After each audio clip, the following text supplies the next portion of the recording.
Hey, everybody. I am slowly admitting everybody to the meeting. Greetings. Hello. So hold on.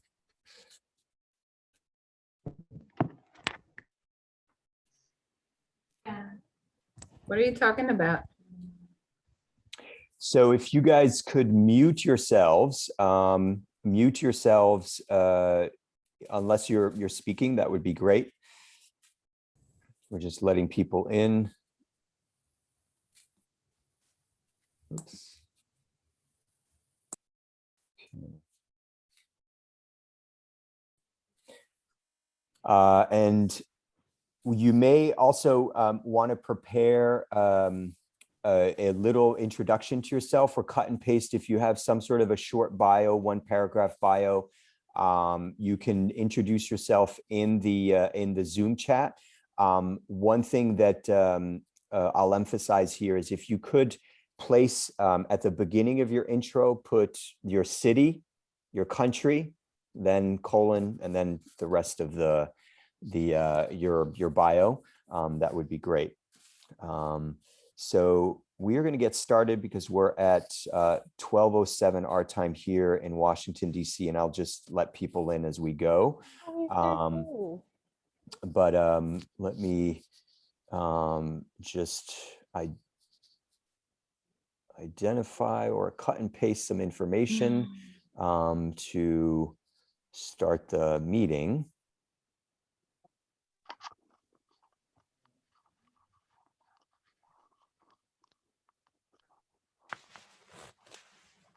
Okay, fine. Okay, so I'm adding to the list here, to the message chat. Oops, I guess that message is too long. Hold on a second.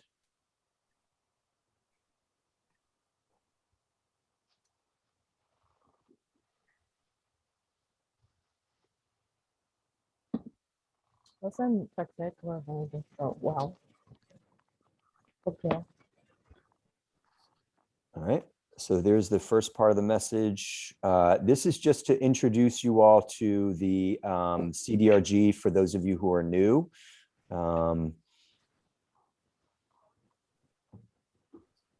Second part, and then the last part of the message is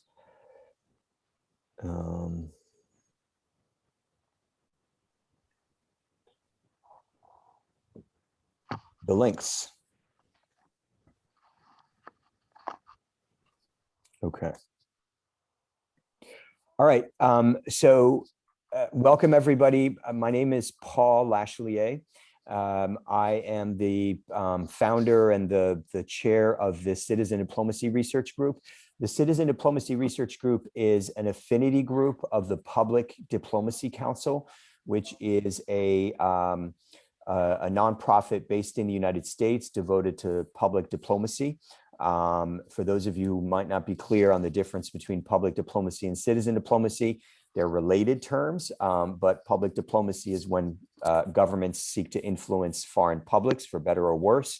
Citizen diplomacy is when citizens talk to each other across borders, and for whatever purposes, religious, political, business, etc. Sometimes that interchange is funded by governments, sometimes it's not. And hence the overlap when it is funded by governments. So that's a general introduction. There's a little more information in that Zoom introducing you to the CDRG if it's new to you. I also included two links. One is to our Facebook group, and then the other one is to our LinkedIn group. And you are welcome to join one or both in order to be able to share information related to citizen diplomacy that you're involved in. So these could be publications, these could be events that you're part of, but they have to do with citizen diplomacy, right? So not general diplomacy, so not professional diplomacy. It has to be focused on citizen diplomacy. And likewise, they're a good place for you to kind of keep in contact with other members of the CDRG in between our meetings. As I mentioned, you should, if you didn't hear me, you should introduce yourselves in the chat. It's the most efficient way for us to get everybody to introduce themselves, because we only have an hour and a half for our meetings. I would ask you to just indicate when you introduce yourself in the chat, put your city and your country first, and then the rest of your bio, if you would. And so in terms of the agenda for today, we have two speakers. I'll put the agenda in the Zoom chat in a moment, but we have two speakers, actually three speakers, two presentations. Rosella Vulcano and Tennille Archie are joining us from the you guys can pronounce that better than I can. I don't know if you want to tell us the Hochschul Furtwangen University or something. Something like that, in Berlin, but Rosella is in The Hague, if I remember correctly, and Tennille is in Berlin, they will be talking about intercultural communication, we happen to have a special guest, Tasha Troy, is joining us, who is actually a specialist in intercultural communication. So we're looking forward to hearing from her during the discussion period. And our second presentation is about city-level diplomacy by Stefan Sibian, who is from Romania. And so he's going to be talking with us about his own experience and his own practice of that form of citizen diplomacy. So without further ado, I think we will start with our presentations. And so I'll allow Tennille and Rosella to take over and allow them to share their screen. Okay, great. I'm going to share now.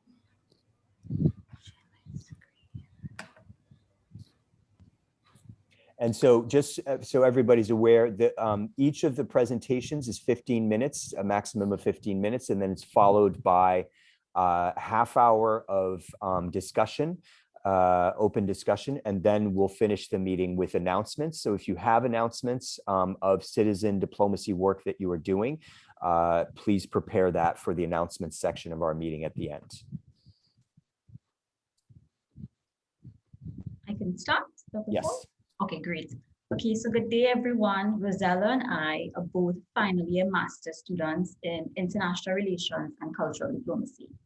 So our presentation today is motivated by our recognition of it as intercultural communication as a key skill in diplomacy, because it can help create an understanding between diverse cultures. So with this presentation, we intend to define culture, relativism and its types, highlight its main objectives, recommend best practices, all in an effort to encourage an appreciation for communicating with diverse cultures. So this will be accomplished through an explanatory approach, content analysis, and discussions. So what is culture? Culture is a powerful human tool for survival, but it is also a fragile phenomenon. It is fluid in nature, constantly changing, because it is more a state of mind than a body of knowledge. Raymond Williams, described as one of the most founding fathers of cultural studies, stated that culture is one of the 2 or 3 most complicated words in the English language. He further said, "I have neither the competence nor inclination to trace out the full range of meanings of culture in contemporary academic discourse." So while it is difficult to define culture, we will utilize the definition from Kubler and Klugen, which states that culture is created by humans and consists of patterns, behavior, ideas, values, and symbols that are manifested in artifacts. So cultures are complexes of learned behavior, patterns, and perceptions. one that is created and transmitted to others in a society through enculturation and socialization, and can be communicated both verbally and non-verbally.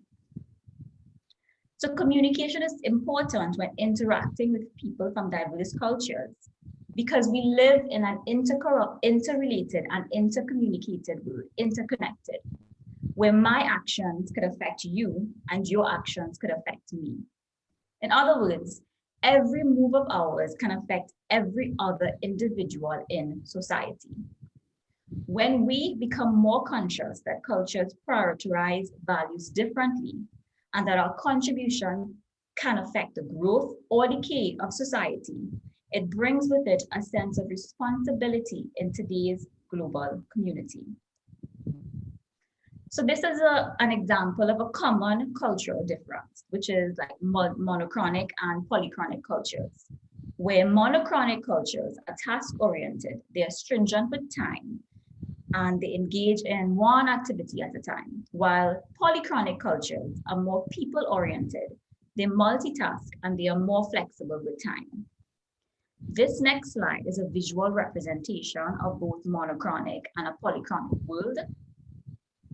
And this is another practical example of cultural differences. It's displayed in a short dialogue, but for time, like I wouldn't go through it completely, between three Ghanaian and German co-workers that illustrates how each culture views time. For instance, the polychronic culture is more Ghanaian, while the German culture is more monochronic. So if we were to think about it, we can see that as children, we were socialized and encultured to group things by similarity, from packing our clothes or books or toys. And as we grow older, race becomes the most obvious because it's visual. And this can lead us to becoming more unconsciously biased.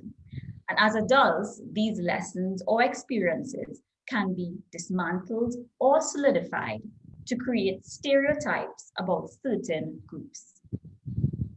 The intercultural communications offers us the ability to break down cultural barriers and build an awareness of each culture's template of behavioral expectation. And this just takes us now to the second part of our presentation, and I'll now hand you over to my colleague, Rosella. Thank you for introducing us culture and the importance of intercultural communication. So now we can go to the next slide. We're going to speak about relativism. In the simple map, it's clear how relativism is the main concept, and then this with the derived disciplines such as linguistic relativism, moral relativism, and we have even cognitive relativism, but today due to time limits, we're not going to speak about it. So we can start with relativism. Relativism can be a valid starting point for debate in the realm of philosophy, but even in other disciplines such as ethic or aesthetic. Generally, analyzing the concept of relativism rose many debate in the human history. Around the 60s, in the academic environment, there was the academic trend derived by objectivism and realism, which was basically epistemologically based. And every judgment was event-based judgment, but later on the academic environment developed new concepts such as anti-realism and constructivism, and through those many debates regarding ethic rules, and even developed in new disciplines such as linguistic relativism, cultural relativism, linguistic relativism, and so on. Generally, relativism identifies different points of reference where it's possible to develop any sort of judgment, and for this reason, according to relativism, it's not possible to admit an affirmation in absolute terms, but always in relative terms. Thank you. You can go to the next slide. Okay, cultural relativism. Cultural relativism is the understanding of other culture without using one's own cultural assumption or standards. And according to cultural relativism, every social norms is linked to a specific culture context or culture, where these social norms can receive a specific meaning. And for this reason, according to cultural relativism, there is no such thing as beautiful or ugly, good or bad, and so on, because everything is related to a specific social context or culture. And for this reason, according to cultural relativism, there is no culture that is superior to the other. Next slide, please. So as Emil already introduced us, we are going to start some short debates during the presentation itself. I'm going to shortly introduce you to the situation and then we can start the discussion. So on the outskirts of Beijing, Lars receives a package from a courier. Lars puts his hand in his pocket to give the courier a tip. Lars kindly gives the courier a tip, but instead of receiving a smile, the courier grimaces at him, takes the tip and leaves without thanking Lars. So this is the situation, and the discussion is, why did the reaction of the Chinese courier not match Lars' expectation? Every answer is more than welcome.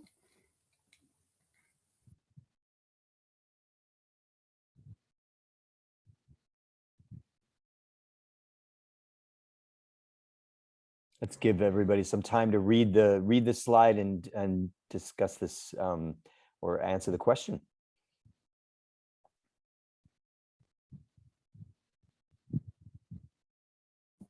So we have an answer in the chat.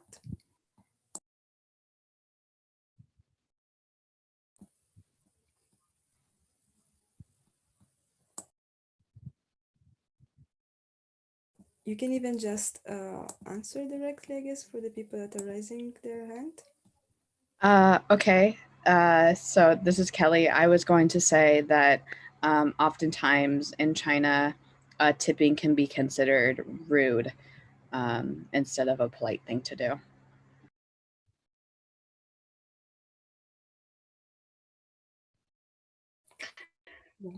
Rosella, I just want to make another comment if it is possible. Sure. I don't know anything about the Chinese culture, but as you said, cultural relativism is the subtitle of your presentation. This means that every single culture has some specific characteristics. So if you do something that could be seen as a good thing in a specific culture, while it can be seen as a pejorative thing in another culture. Thank you. Yeah, I agree with both what you said, especially with Kelly, because I know her and I know that you even lived in China, so you know it very well. And even thank you, Brett, for answering. That has to do with the difference, the cultural relativism. So while in Germany, because Lars is a typical German name, so we wanted to portray like a German cultural background, is polite to give tip, especially to good service. In China, that's really unpolite because it basically points out that people are not able to support their family with their own salaries. So it's not seen positively. We can now move to the next slide.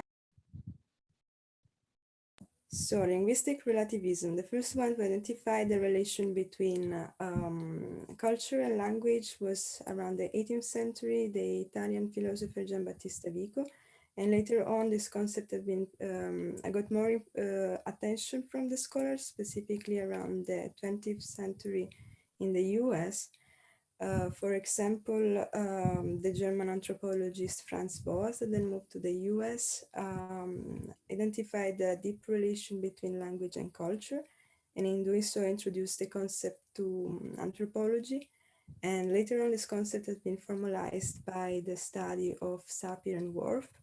However, the academy gives more credit to Worf for his studies, and he dedicated a lot of studies to the comparison of American Indian languages to Western language, and in doing so identified some evidence of the relation between language and culture. For instance, the amount of words that are in vocabulary, the amount of words in a specific vocabulary in a specific language identifies the importance of a specific object in that language or culture. For frequently used example is the amount of word for snow in the Eskimos vocabulary. And even how verbs are conjugated in language can describe a different perception of time. For instance, in English, verbs are conjugated in past, present, future, hypothetical tense, while in Chinese that doesn't happen, or in Arabic that happens just in the past or present. So all this to say that language differences are not only found in different words used to identify the same object, but in the perception hidden behind the word as well. Next slide, please. So here is a similar exercise. I'm gonna briefly introduce you the situation and then we can start the discussion. So the situation is a student from the US has just arrived in Italy. He is tired from the journey and is suffering from the jet lag. He enters a bar and orders a coffee, certain that a warm cup of coffee can invigorate him. However, the barista hands him a small cup that contains a sip of coffee. The student drinks it disappointedly and leaves the bar in search of another hot drink. So this is the situation. The discussion is, what do you think is the main reason for the misunderstanding? And as before, every answer is more than welcome.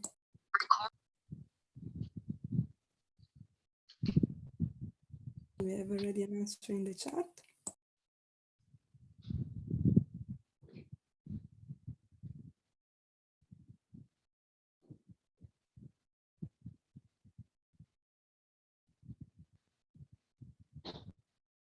So Brett in the chat, just if not everybody might be reading the chat, but says differences in coffee culture between the US and Italy, espresso versus whatever takes your fancy. Greetings. Here are now from Barcelona. I gotta agree with the chat's comment because the same thing also happens in Spain, in which I've seen many times in Barcelona, American people asking for a coffee and they expect that big mug of coffee, and instead they found a small cup, more concentrated and way stronger than they expect. So yeah, it's about that difference on the product, but also the expectation of what the coffee can bring to you as well, I would say. Yeah, I totally agree. We maybe can take it for granted, but it's really different. I had even a friend from Mexico and he was used to the American coffee and then he moved to Europe and then he found completely different. So there is such differences. If there are no other comments, I will move to the next slide. Okay, so moral relativism. According to moral relativism, there is no one true morality, but there are different moralities according to different cultures. And according to these different moralities, there are different perception of ethical issues such as euthanasia, abortion, or capital punishment, and so on. However, there are some scholars that identified moral universals, such as it happened even in linguistic with linguistic universe and from Noam Chomsky. We can go to the next slide, please. So here's the situation and the last situation that we're going to speak about today. So you're riding in a car driven by a close friend. He hits a pedestrian. You know he was going at least 35 miles per hour in an area at the city where the maximum allowed speed is 20 miles per hour. There are no witnesses. His lawyer says that if you testify under oath that he was driving only 20 miles per hour, it might save him from serious consequences. The discussion is, what right does your friend have to expect you to protect him? And what do you think you will do in view of the obligations of a sworn witness and the obligation to your friend? Okay, you guys are at 15 minutes, but if you can just keep this to a couple minutes, if you would.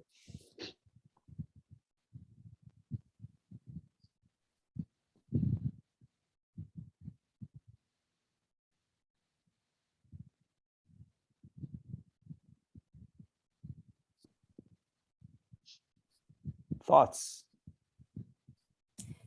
Here, if maybe then it's necessary more time, I guess we can even skip it.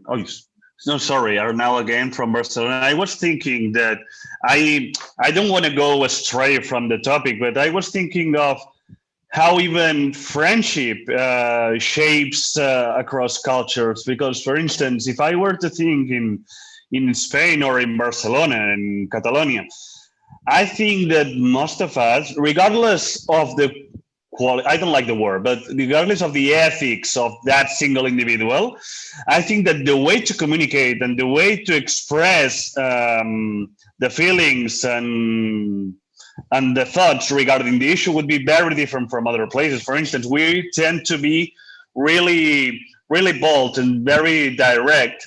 And of course, this way of communicating might have consequences on the final outcome, on the decision. Of course, I would go with the truth and I would tell the friend that he must say the truth. He must confront his consequences for that. But maybe in another country or in another culture, the way to communicate that would be very different, and so would the outcome. So there's that.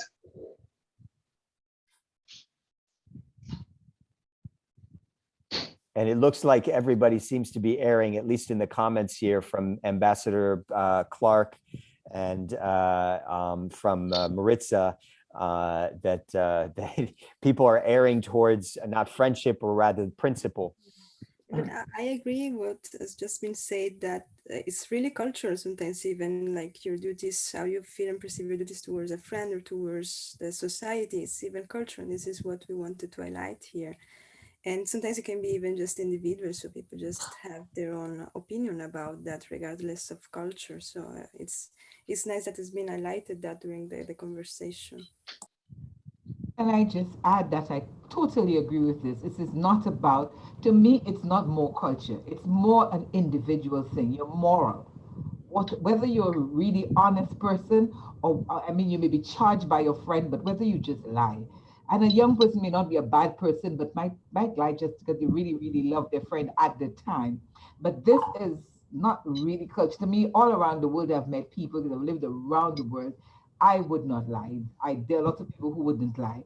You do your stuff, you're going to get paid for it, especially if you knew you were going too fast and so on. So I don't know if it's so much culture more than it is someone's moral fabric.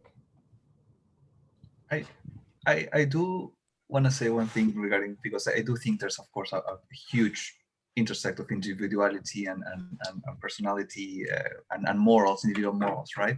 But I do think there's a bit of culture as well. Like I am a psychologist. I'm a practicing psychologist, and I had a situation recently in which I had to decide whether to wage on the professional secrecy that it's mandated by law versus considering the consequences of upholding the information that I had. And that's a very personal question. Yet in my culture in Chile, the country where I live, I have an obligation towards professional secrecy that is higher in certain ways than my right to, or my duty to say something.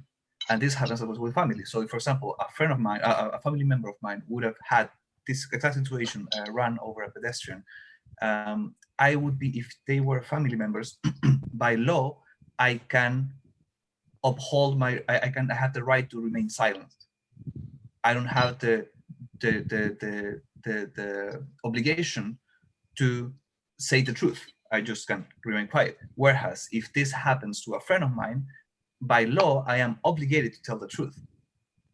And this is a very cultural thing, I find, because there's a strong definition of what family is in Latin America. So I do understand that there's an individual ethical dilemma in here, but at the same time, there are cultural repercussions that really become to what our definition of friendship is, as Arnaud was saying, or family or duty, as Rosella was saying as well. So just in the interest of time, I'm gonna, if Rosella, this is really interesting, and we can definitely come back to this if people want to in the time we have for discussion.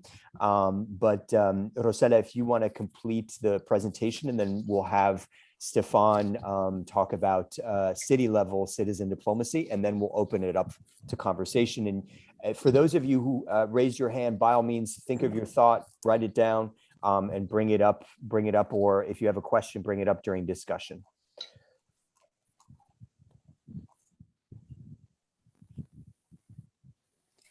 Can you hear me? I'm having yes. Okay, so yeah, I'm having a bit of internet issues. Okay, so here we decided to provide you basic guidelines for intercultural communication to keep in mind for instance, speaking with a foreigner. So the first one is spend time with people different from you. Do your research and culture. Do not be afraid to ask questions. Use any mistakes as learning opportunities. Avoid colloquialism and so on. And of course, the most important, number 11, take a deep breath and enjoy it. And next slide, please. I wanted to even finish with what Federica Maria Mogherini said: our culture we're born to meet, and we must make the most of this thing. So thank you for your attention. Great, Rosetta, and sorry you're having internet issues, but thank you guys for a really well-prepared presentation with some interesting questions about cultural differences. Just to give some context to this, to their presentation, Rosella and Tennille are master's students in international relations and cultural diplomacy. So they deal with intercultural diplomacy. And they were actually interns with Learning Life for my organization from January, I think, till about, well, in May, June. And so they helped to, I helped them to develop this presentation, but they really did an awesome job kind of, I put them through a lot of rigors, asking them to kind of detail things. And I think they did a very good job kind of presenting some of the issues involved in intercultural communication. Intercultural communication is obviously relevant to anybody doing, whether they're doing professional or citizen diplomacy. It's rather important fundamentally, increasing, especially in our globalizing world. And so we thought that this was a proper topic for conversation in this group. So we will come back to this, their interesting set of questions and the conversation in the discussion period. But for now, I'd like to, I think Stefan is with us. Just want to make sure. Stefan, are you with us? Yes, there you are. Yes, I'm here. Hello. Okay, so it's you are free to introduce yourself and to start your presentation. Thank you so much, Paul. Hello, everyone. I'm extremely glad we have the chance to talk about this topic, and also I'm fairly. I have joined this group fairly recently, and I'm really glad to have found you all and to be part of this discussion on citizen diplomacy. This even more as relatively recently I started paying more attention to this topic, and indeed, as Paul mentions, I have been focusing on city level diplomacy, but I would like to, in today's presentation, I would like to maybe bring forward a perspective from smaller communities perspective. Yes, so my presentation will be about smaller communities and diplomacy, and would very much welcome your insights on this topic. Just a few words about myself. I'm Stefan. I'm the executive director of the Făgăraș Research Institute. I'm also teaching at Babeș-Bolyai University in Cluj, and also at the National School of Political Studies and Administration in Bucharest. And I have a wide interest in community development. I'm working with community foundations in Romania, but also in Europe. And also with various kinds of community groups. So in this presentation, I will try to bring together perspectives from this direction as well. More specifically, this presentation aims to present the phenomena as I observe them in local communities, try to make a connection to international relations, and hopefully together explore ways in which we could maybe develop a framework for analyzing what I suggest would be seen as community diplomacy. So that is what I'm hoping to cover in the next couple of minutes. I am focusing on this topic in the context of a project which is called Global Diplomacy Lab. And I will bring insights also from this direction. The Global Diplomacy Lab is a program of the Federal Foreign Office of Germany, BMW Foundation, Mercator Foundation, Bosch Foundation, the GIZ, Global Leadership Academy, and Germany-US Fulbright Commission. And in Fogarash, with the Fogarash Research Institute, we are implementing an iteration of a lab looking at how local communities are relevant for international affairs, global security, and the sustainable development goals. So a lot of the insights come from the discussions we've been having in this project in the past month. This is an ongoing project, and we'll be working on this for another year or so. Okay, so this is a little bit where I come from and a little bit what I would like to present today. So I want to start with focusing on some of the phenomena that I see and I believe are really interesting from both a community perspective and an international relations perspective. And the first aspect I want to connect to is indeed that cities are increasingly important in international relations in multiple ways, also in relation, for example, to Agenda 2030, the Sustainable Development Goals. A lot of the goals are related to our lives in cities, and cities are fundamental to achieving these aims that we have set for ourselves as a global community. At the same time, cities are engaged in relations with a wide set of actors. And we do have quite a developed literature on city diplomacy, looking primarily indeed at larger cities. So we talk about Geneva, LA, New York, etc. However, a large part of the world's population lives in small communities. We are based in a small town of around 30,000 people, which is called Fogarash. And this is extremely far away from cities like New York or even smaller cities like regional capitals or like capitals in, for example, Central and Eastern Europe, like Budapest or Bucharest and so on. A lot of people, however, live in such smaller cities, and they also live in the rural areas. So a key question I'm departing from is how relevant are these people and how relevant are these communities for international relations? And I invite you all to reflect on this. I think what we are observing is that increasingly, we have a wider web of relations stemming from these communities and going across borders. So basically international relations of various actors in such communities that are increasing in intensity, in relevance, in the impact they have on the lives of these communities, and also with significant impact on national level international relations, if I can put it this way, but also diplomacy properly. Maybe I would like to take one example, then maybe just specifically mention a few potential other directions to consider. But the characteristic of Fogarash, which is again the town where we are based, is that it has quite a large diaspora. It is a town that has lost a lot of population after the fall of the communist regime because of the fall of the communist economy.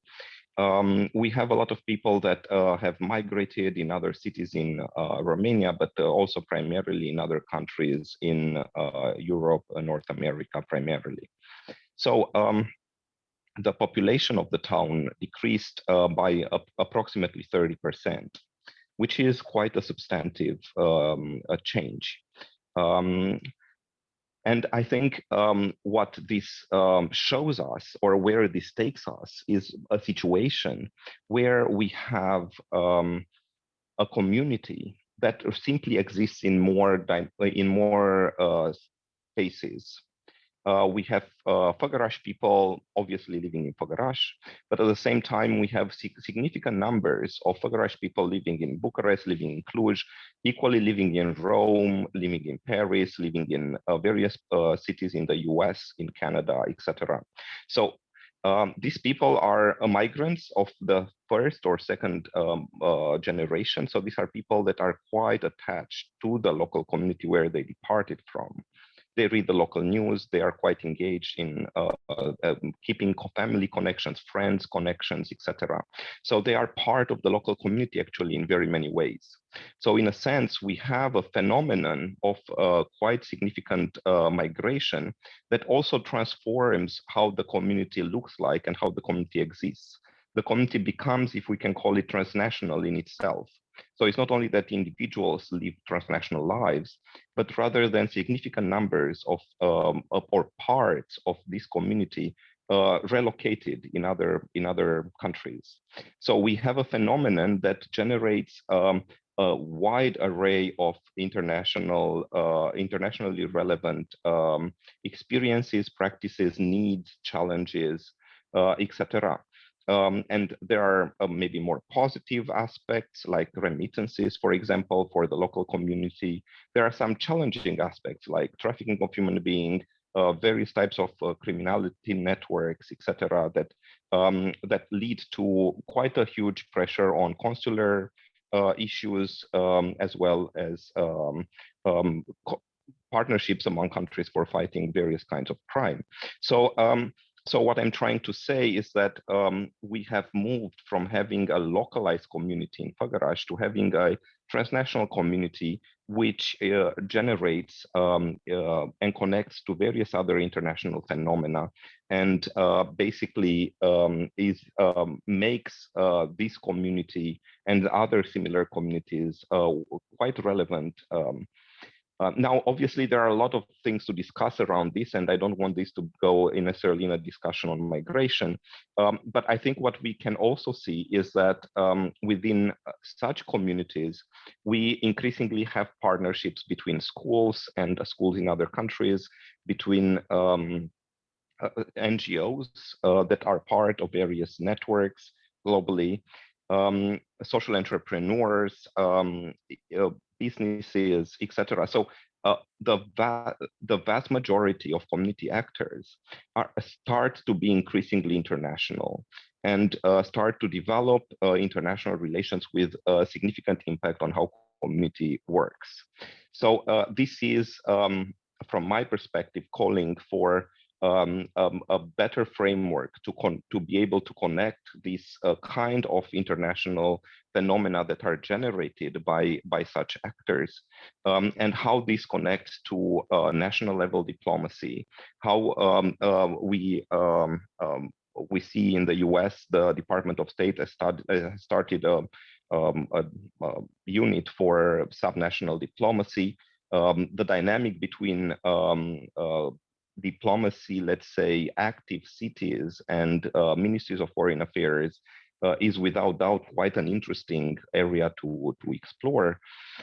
So in a sense, we see communities that are becoming more and more international, and conceptual and policy frameworks that are actually lagging a little bit behind in terms of capturing these phenomena, connecting to them, providing support in various ways, and protect and maybe even providing a certain level of protection in where needed.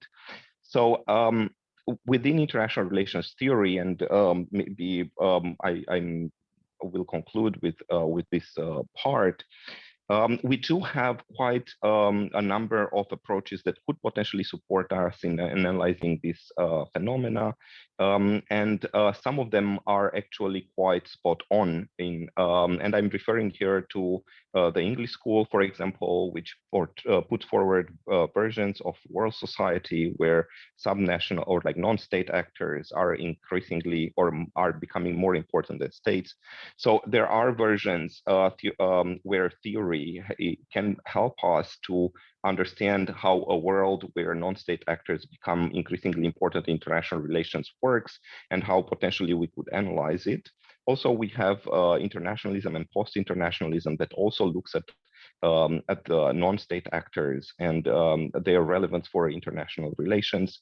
We obviously have constructivism that can help us look at these phenomena from perspective of an intersubjective reality that is constructed increasingly also by community actors that play a role at an international level, and so on and so forth. I would like to end maybe with a question for you, and would be extremely glad to hear your perspectives on how we could, yeah, in essence, build a framework for capturing these emerging phenomena, and what do you see the implications for diplomacy to be? Thank you so much, Paul. Thank you, everyone. Paul, you are muted. Stefan, if you want to pose those questions in the chat, and likewise, Tanil and Rosetta, if you have questions that you want to pose to the group in the chat, this is the time when we have open discussion. So for those of you just joining us, there are a couple of you just joined us, Linda and somebody else. We just had a couple of presentations, one on intercultural communication, and then the other on city level or locally based citizen diplomacy. And we're now just about to have a kind of open discussion around those things. So thoughts and questions? The field is all yours. Well, if not, I go first, because well, first, thank you very much to Tanil, to Rosella, and to Stefan for the presentations. Very interesting. Thank you very much for that. And it's more like, because I work in the city diplomacy field, I was listening to Stefan, and I couldn't keep thinking not only on the potential that our cities and even villages have in the current international context, but also the misunderstandings that there are when trying to make use of those opportunities. And I mean it in the sense of I've seen so far many cities and many villages that trying to take advantage of those opportunities, that in the end they don't strategize properly, and they don't make the previous step that is needed when trying to go at the international level. That is, well, make sure that you know what you're looking for, and make sure that you have a problem to solve before looking for opportunities, because otherwise you just have a pen, and instead of, it's like having a pen, and instead of focusing on writing on your notepad, start writing over all the place, on your cat, on your walls, and everywhere, because you just have a pen, and then it's not useful. And we've seen those issues in the province of Barcelona many times, in which there are cities and villages that they want to go abroad, but in the end, because they haven't the proper strategy, they fail. Stefan was talking about that kind of, and correct me if I misinterpreted it, but this kind of network abroad of with people from the city, and that they're now all connected. Well, I've seen many times this a particular example took place in our mainly in our coastal villages, that they try to, because they're too dependent on tourism, they try to diversify their economies, and they try to look for opportunities. And one of the ways to do so is to empower or to work on the city brand. And one of the ways to do that is that, well, let's pinpoint, let's identify what the people from our village or our city that live abroad, so that we can actually establish a network. And well, they achieve that. They identify those people, they localize them, they get in touch with them, and then nothing happens. I've seen that not only once, not twice, but many, many times. Because in the end, well, you have that opportunity, you have this powerful tool, but it does not respond to your needs, and that tool is useless for what you're trying to solve. And I feel that there's still much way to go in that field of the know-how and the knowledge and the proper education on the opportunities we currently have. So I just wanted to say that to complement the optimistic but very grateful view of Estefan in that sense. Thank you very much. Arnaud, I suspect you've actually, even though you were trying to kind of temper the optimism, you've in some sense created a job opportunity or opened a job opportunity for a lot of citizen diplomats across the world, because it seems to me that navigating, right, for localities to be able to navigate our world and to grasp opportunities, whether those are educational, business, or other cultural, is something that some cities and towns are just not equipped to do. And people who are used to operating at transnational levels, this is an opportunity for making a living from consulting. So anyways. Absolutely. Sorry for that, because maybe I was being too Catalan in the sense that too very Latin wide, like focusing on the criticism instead of the opportunities. But I absolutely agree with what you say. And we actually do that for a living. I mean, I work for the Barcelona Provincial Council, that the province of Barcelona in Spain. But I'm in Brussels right now. I work because we have an office in Brussels. So we help the cities to find opportunities, not only for the European Union, but also many times with other cities across Europe.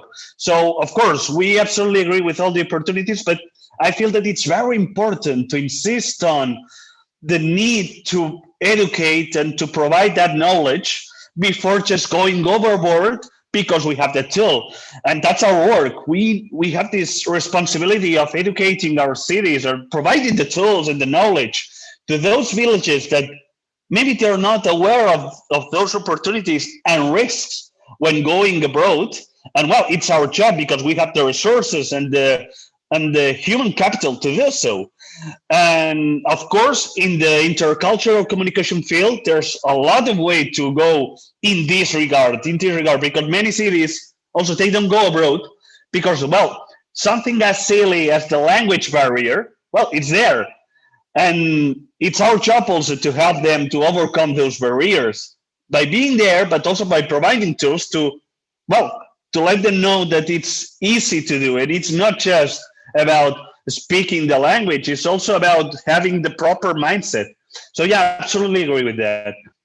Okay. Yeah, and I want to support what you said. I love that you shared, Arnaud, the importance of just not only just leveraging the tool of being able to go abroad, just to go abroad, but really understanding what are the benefits and the risks. So with us at MTA Vision, so we're a CSR and government relations firms in DC, and we have a city diplomacies consultancy group that we've been managing for about 5 years. And what we've seen, even with some of our more cities that have more experience with working internationally, is that the educational piece, not only with the city branding, but understanding how not to frustrate their existing diplomatic engagements and affairs and priorities that their state government may have, and also trying to pitch the importance of why they should be funding this issue when they have so much domestic issue that they have to worry about as well too. So I really like the way that the presenter Estefan shared about the community level, helping us go to a more granular level of looking at city diplomacy. And so my question to you, Estefan, was, what do you mean by the community aspect? So are you looking to go down to the citizens within those cities, or getting the cities to reflect more from a community aspect? I was very interested when you talked about that, because I think that might be one of the golden issues that if we can solve, it can help the cities to be more strategic as they go internationally. Stefan? Yes, thank you. Thank you so much for the questions and the comments. I will start with the first comment. I do think that, at least from my perspective, we are moving a little bit in a bigger transformation phase of our communities. I think with, but again, it might be just one perspective. So I'm very much well happy to hear other perspectives as well. But from a digital perspective, I think now we have the technology that connects us in a way that we were not connected before. So these transnational communities can exist today, I think, because due to technology. And I think this puts increased pressure on a lot of aspects, meaning are our public institutions suitable for catering for such transnational communities or not? And if not, how should they be transformed? So I think there are far wider implications in how technology is enabling communities to become delocalized in a sense and transnational. And there are many things potentially to explore and analyze where this will be taking us. So while yes, how diasporas, for example, specifically are engaged or not at this point in time, I think this is just the beginning of a phenomenon that is very likely to expand in the next decades. Okay, now the second question was extremely more specific, and I do think that at the phenomenon level, what we see is a set of actors, or a wider set of actors from within local communities, developing international relationships. So basically we can imagine connections like web of relationships that are being generated by community actors. It's a phenomenon that started a while ago, so it's not necessarily new, but I think it has potential, probably for some communities, reached a certain level where it has a bigger relevance than before. So in that sense, I think all community actors, including individuals who are connected internationally, represent, or how should I say, are to be taken into consideration. We should imagine them, and we should imagine this web of relationships that is generated for each community. I think if we look at things from this perspective, we see that that international relations become a little bit much more than what states have produced together until now. So this new setup is something where diplomacy probably has to change in certain ways. And there are many aspects to explore in that direction, as well as institutions at a local level to address such phenomena. Thank you. I have a question. Yeah, I just want to quickly note, if you guys are not paying attention to the Zoom chat, lots of interesting stuff being posted there. And I encourage you, if you are shy or if you have additional thoughts that you want to share, by all means do so through the chat, because that will be shared to the wider email list after this meeting and to the social media, our social media pages. So, so yeah. Go ahead, whoever that was. Begum. I am, yes. First of all, thank you very much for your presentation, Dr. Stefan. Actually, you have talked a little bit about the question that I was going to pose, but first of all, I'd like to make a very brief comment. Then I'm gonna ask you a question. We know that in some communities or in some countries, there is there's a deep state control over both traditional media actors and also social media actors. As a scholar who is focusing on community or citizen diplomacy, I don't know what is the distinction between the two. As a scholar that you are focusing on this field, I want to ask you this question. Did you run into some specific researches that have been focusing on the effectiveness of citizen diplomacy in closed societies versus in open societies? I mean, for example, in Western countries like Germany or in UK, the people are more free. There is more press freedom, and also you talked about digital communication tools. So people are can freely circulate their ideas or can reach alternative resources for information on social media networks or other media actors in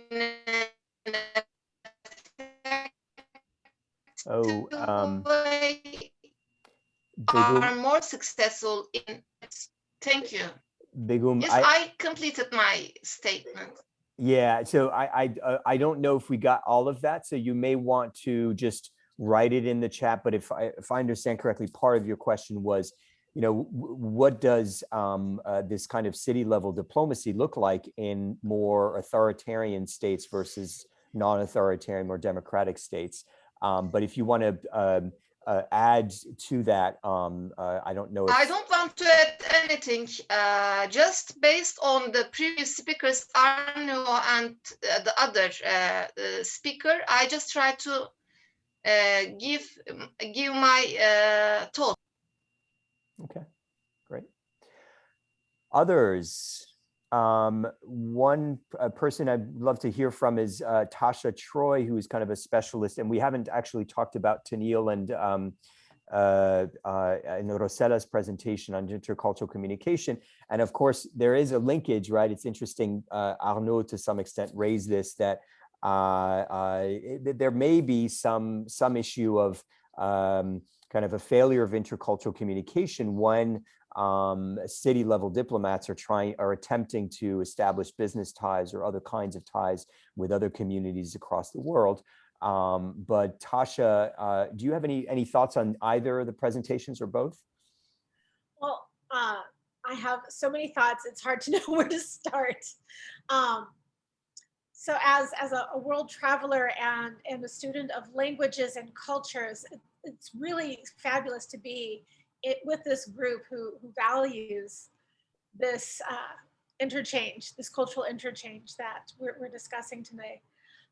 In just about an hour, I'm going to be giving my own presentation on communication styles and looking at that intersection between intercultural communication and personality, how that interplays with how we communicate. A simple example is I grew up in Los Angeles and I never felt like I fit in. But when we moved to St. Louis in the Midwest, the conversation style in the Midwest was much more comfortable to my personality.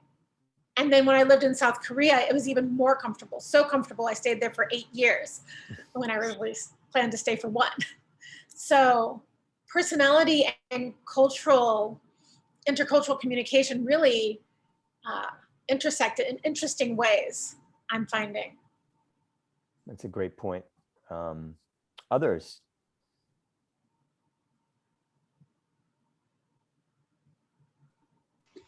Tasha, is your presentation public? Are we able to support you and join you, or is it like a closed presentation? I'll be presenting with a local chamber of commerce here in Northern Virginia. I think registration finished yesterday, but if you're interested in the replay, please reach out to me and I'll make that available. Great. And Tasha, you may want to send a link if you didn't already to your LinkedIn profile or your email, whatever you'd like to share. I think there was somebody else who's trying to speak. It would be great to hear also from for any of you who have not spoken yet. Arnaud, I might hold you off for a moment.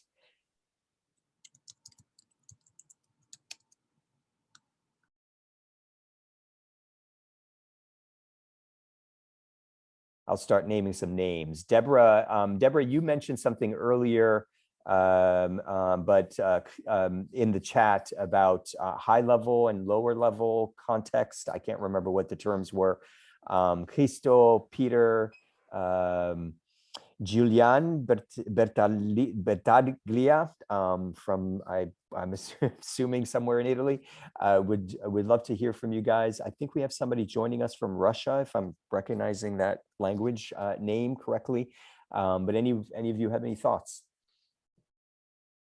Thank you, Paul. I just wanted to flag, especially for Rosella and Tennille, that when I landed on these ideas from Edward T. Hall from back in the 50s, I believe, about high context and low context cultures and the way that plays out in communication styles, it was really quite an aha, not moment, but decade for me.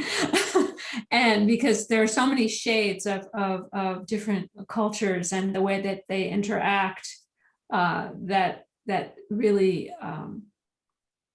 require, if one is trying to be a student of intercultural communication and any kind of diplomacy, are super relevant and can provide a lot of insight into how to really connect with someone, and even more so in an online virtual environment.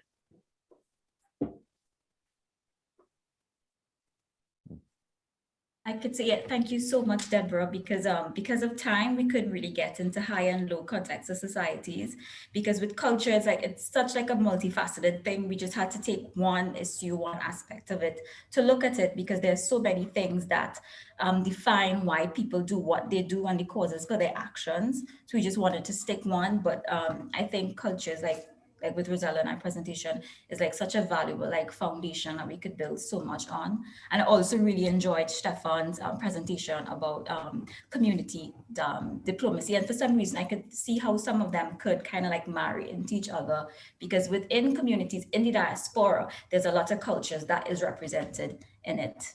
So it's mind blowing for me. I really, really enjoyed it.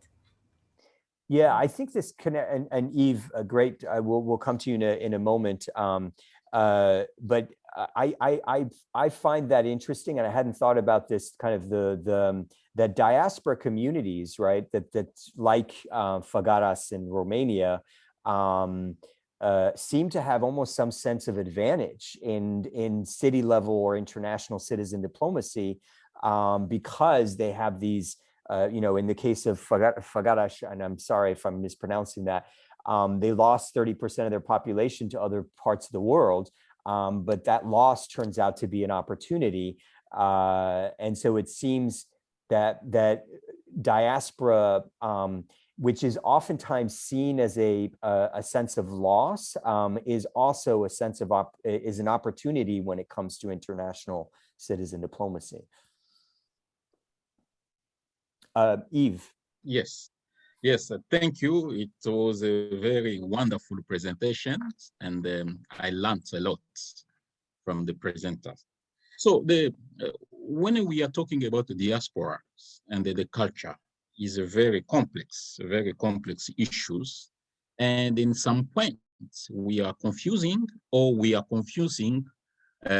people back home. Let me give you example of eye contacts. In my culture, when you are talking to elder, you cannot do eye contact. You cannot. If you do that, they consider you are impolite. But 20 years ago, I left my country and came in US, working in US, educated here. And after education, I decided to go to teach back home. So when I'm in front of my students, I told them how eye contact is important. And they appreciate that. So you understand, is a kind of a competition. There are so many examples I can give you, and there's some, I don't know the policy, we cannot talk. But the issue of culture is very important, but what to do and what not to do, because we are doing a kind of exportation. And there are some pros and cons. So now is our own judgment as a diaspora to see what is good and what is not good. And myself, I know my kid, when I'm talking to my kid here, they do eye contact and they appreciate. But for us to convince people at a certain of age is not easy. And this is why I appreciate the importance of the US government is doing on youth, because the future is a youth. So we need to start with youth to educate them to change some behavior, mentality, individualism they have about culture issues. But eye contact is one of the challenging issue on culture issue. Thank you. Great point. Others, Brett from Australia. Arnaud, Hi. Yes. Yeah, hi. Some fantastic conversations and comments in the sidebar there, and you know, the stuff that Stefan was talking about, and people connectedness. There's so many different levels of government that these people engage with, and there's so few that actually really do a good job of integrating those and collecting data and making good use of it. And then the cultural differences that Tennille and Rosella spoke about, it just reminds me of Pulp Fiction, like the little differences, you know, between cultures, you know, ketchup or mayonnaise on fries and those sorts of things. And I don't think it's something a lot of us, particularly in Western cultures, do enough of, is researching and understanding the cultures that we want to engage with. And I think we've got a responsibility to do more about that. And it's fantastic to have a forum like this addressing these subjects. So thank you. Arnaud, you had a thought earlier. Please feel free to share. No, don't worry. I just wanted to know the thoughts of Rosella's and Tennille's on a particular aspect that I was just thinking about on that while I was listening to you, and it's about the link between intercultural communication and identity, in the sense of, well, we're in a world that it's more intertwined than ever. We're all more interconnected than ever. And intercultural communication is more important than ever. It's a necessity.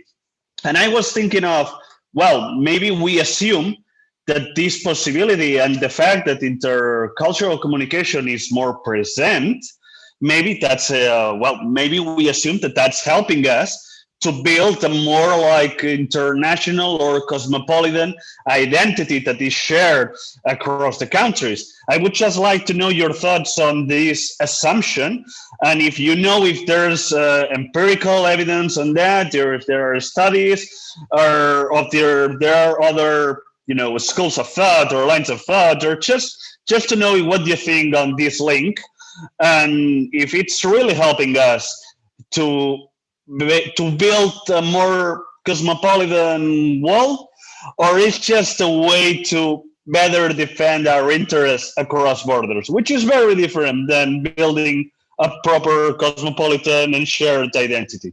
Just that. Thank you very much. Maybe I can start with my opinion, maybe then you can jump in. So it's a bit of a complex question. So before you mentioned the identity in relation to intercultural communication, right?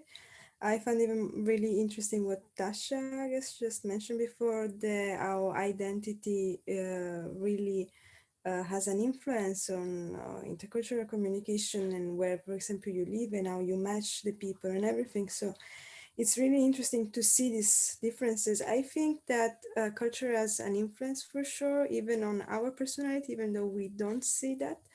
I don't know the extent of it, though. It would be interesting though to study that even on an empirical point of view. But what we wanted to reach even with our presentation is to say that everyone, of course, has their identity that can be shaped or not by culture. But the problem is especially when I spoke about cultural relativism, is the cultural assumptions that we have sometimes. And this can be a barrier, actually a limit to speak with other people. So, and it's even part of our identity for sure. The point for me, at least in my opinion, is that we have to find medias res, like a middle point that enable us to keep our identity. So our cultural assumptions, why not? We don't have necessarily to see them on a negative point of view, but keep speaking with other people and tolerate them.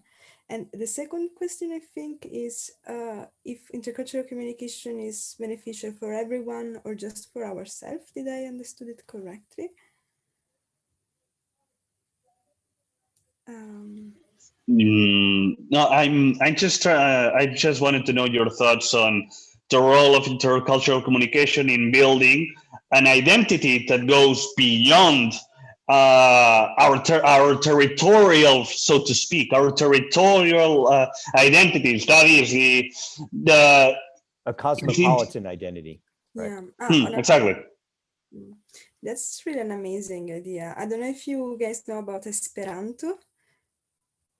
The creation of this artificial language, and the creation of this artificial language was not the language per se, but was the idea beyond that, that was like an auxiliary, like culture and social norms where everyone was recognized as brother and sisters, and it was this universal global recognition of people. I actually wrote my thesis for my bachelor about that, and I thought the language extremely practical, and even the idea beyond it extremely interesting. And a lot of people criticized that actually, and were kind of afraid about the using of Esperanto. And then for political reason, it was not adopted because it was by a Jewish people that during the National Socialism was then banned and everything. But people were afraid that it will just end all the differences of culture. And people were afraid, but that was not the intention of the creator. The intention of the creator is just to create an auxiliary tool that can be helpful for intercultural communication, like a base for intercultural communication, not eliminate differences of culture because they are beautiful for sure. So yeah, I don't know if anyone want to add something. Yeah, I could just like add to what like Rosella was saying. I also remember there's an author by the name of Michael O'Meara where he says that a culture is an achievement of a particular bloodline. So with that comes your values, your morals and your values and what you believe in, and that is your identity. Whatever you believe in, that's your identity, whether it be religious, whether it be political.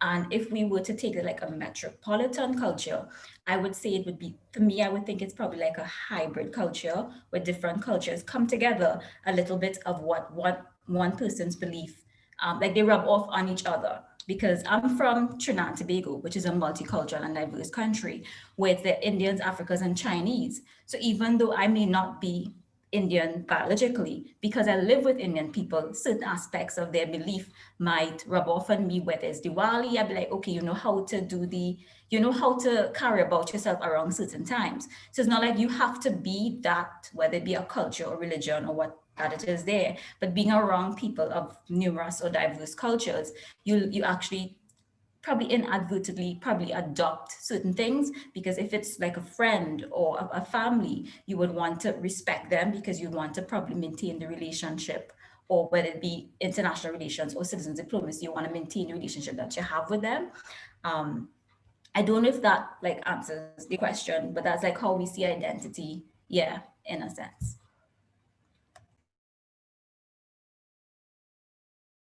We need to move to the last part of our meeting in the few minutes that we have remaining, which is for announcements. Because we have just a few minutes left, and I want to kind of respect your time. If you can, and I'd encourage you to put into the Zoom chat any announcements that you have. We do have a couple of announcements that we need to get through.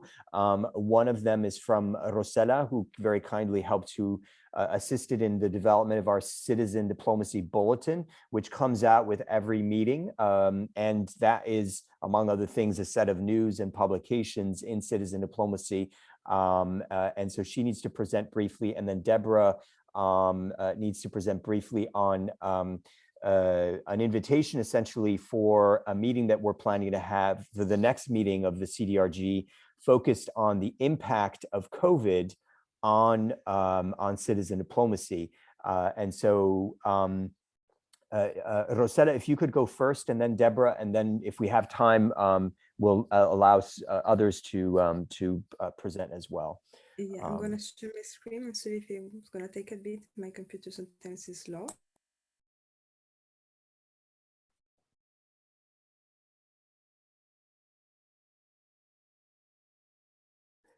So just to keep while she's presenting this, she's going to go through the citizen diplomacy newsletter, but this will be shared out to our email list and to the Facebook and the LinkedIn groups. Okay, so here are the news announcement for today. So the US Department announced a new video game diplomacy program that has been already launched since April. Then we have People, Places, Power that has released the second podcast, Brexit in Britain. Then we have Sustainability in Art and Culture campaign launched by the European Cultural Parliament Future Generation. We have Learning Life that seeks for family diplomats and family diplomacy ambassadors. And then we have the Global Diplomacy Lab that organized a virtual concert based on music for diplomacy, and it takes place tomorrow, if you are interested. So then we can move to the articles. In this case, the articles are mostly focused on the impact, as Deborah then will speak later, the impact of COVID-19 on diplomacy in general and cultural diplomacy as well, and how this changed even the approach of diplomacy for China, and as well as the recent books are focused on this topic. I'm gonna go through quickly to the helpful resources that you can use to search about citizen diplomacy, topics about citizen diplomacy. And I wanted to remind or to say for people that didn't know that all the document is hyperlinked, so you can just click on it and you can just receive more information getting directly to the web page. And I think that's all. Thank you. Awesome, Rosella. Thank you for that. And so I just realized that there is a connection between what you just said and what Deborah's about to say, because some of the publications are about COVID and citizen diplomacy. So Deborah, do you want to talk about that? Yeah, I just lost what I was going to say. Okay. So I put it in the chat too, so I'm gonna revert to that. So on August 4th, we have our 8th meeting, and we are going to actually try a panel, and the panel will be to explore with practitioners and researchers that the long-term future implications, well, the medium to long-term future implications of the COVID-19 pandemic for citizen diplomacy. And I'm recruiting up to 4 panelists. I first reached out to CDRG members who were labeled in our member list as being in the health professions. Didn't get any nibbles. So did get a very kind response, but wasn't able to participate on August 4th.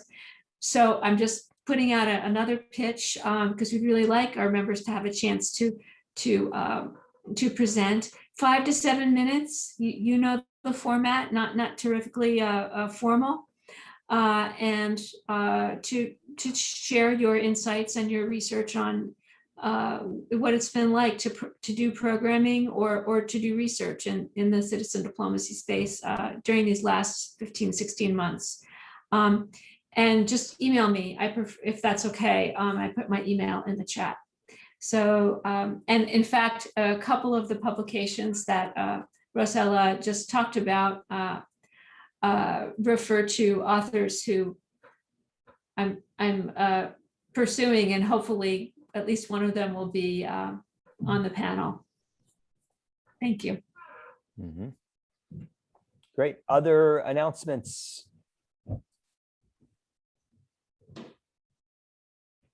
Anybody here, by the way, either has been involved in kind of writing or thinking or action related to citizen diplomacy in the pandemic era, in the COVID era, or know somebody who has been writing on that? Liz, do you want to talk briefly about that? Well, mostly because I'm teaching public diplomacy and citizen diplomacy worldwide for the United Nations. And actually, one course started on March 11th, 2020, on the day that the pandemic was announced. And so we were actually in the courses, you know, observing the successes and failures of public diplomacy and citizen diplomacy worldwide, especially with UN organizations, but also at local levels. Great. And Maritza just mentioned that she might be able to speak. So I'm assuming you guys will connect. Anybody else have? Well, can I just say hi to everybody? I have to go. I really enjoyed the interaction this afternoon. And as usual, I enjoy CDRD. You see how I cannot leave you all, even though I am caught up to my elbow and we are now dealing with elections in our country. But I have to make sure that I come and join, because I support what you're doing. I support the work. And I'm really, really grateful for what you're doing. So please keep me posted. I enjoyed the magazine, by the way. I did study it already and I have shared with my diaspora, and hoping that we can get more members and more interested persons. Please, everybody, do have a wonderful evening and stay safe. Paul, let's do keep in touch. Bye-bye. Absolutely. Thanks, Ambassador. Anybody else have? Yes, Peter. Paul, Peter Kovac. Unfortunately, I was triple booked, so I missed a good part of the meeting. But I really think that the Bureau of Educational and Cultural Exchange at State has a encyclopedia of interesting COVID citizen diplomacy successes to share. And I think it'd be interesting for the group to put together a session with them in some way, or maybe have them involved with Deborah's August 4th. I'm not sure, but let me know, and I could be your conduit. Great. My only caution, and I suspect it's Debbie's as well, is that we're trying to get voices from across the world. So we don't want to have too many voices from the United States. So Debbie will have to figure this out as to how to balance that. Well, all the examples would be international. Yeah, Peter, I actually, Paul recommended, and I've been following up on these alumni kinds of citizen diplomacy activities and awards that have been made by ECA. And there's a whole, like at least 30 organizations.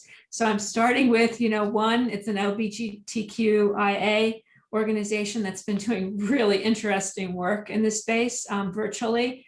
They're supposed to get back to me. So I'm just like going down the list, but I, of course, would love to have someone, we would love to have someone from ECA who's in that, working directly on that as part of the panel. I just don't have any connections. So if you do, we can email. Okay, let's email and refine the ask, and then I'll reach out. Great. Thank you. Good.